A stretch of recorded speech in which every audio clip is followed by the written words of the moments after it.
Ότι η μάχη για την εκλογή του Αντιπροέδρου θα είναι ένα μεγάλο σύγχυμα για τον κόσμο, γιατί εκεί θα συγκρουστούν ακριβώς αυτοί οι δύο κόσμοι.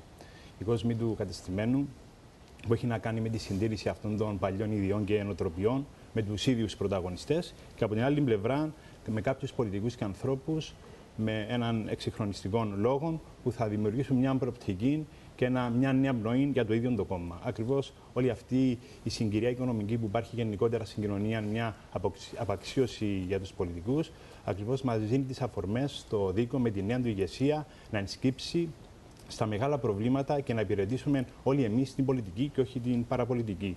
Έτσι λοιπόν είναι μια μάχη για συντήρηση, αν θέλετε, της ιδέας της συνδιαλλαγής, ή θα προχωρήσει το κάθε δικοϊκό μέλος στην ανατροπή της.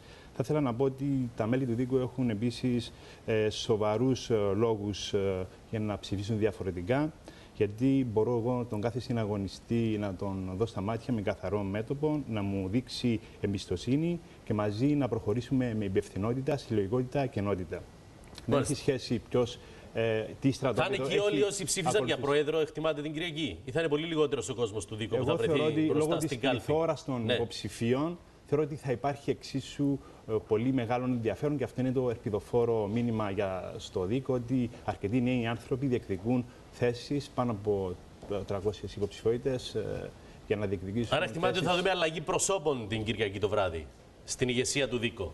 Εγώ θεωρώ ότι είναι απέτηση της κοινωνίας για αλλαγή και για νέα προσώπα. Μάλιστα. Ένα μήνυμα στον κόσμο του Δίκο και κλείνουμε. Πολύ σύντομο από τους... Ο κόσμος του Δίκο, τα μέλη του Δίκο, να επιλέξουν πρόσωπα που θα ασχοληθούν με την πολιτική και να μην παρασυρθούν στη λογική των λίστων και των μηχανισμών, γιατί το κόσμο έχει υποφέρει αρκετά από αυτό το πρόβλημα.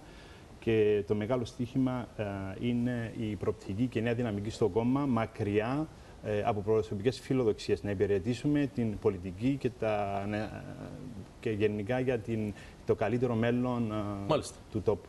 Καλή επιτυχία και στους τρεις. Να είστε καλά. Ευχαριστώ πάρα πολύ.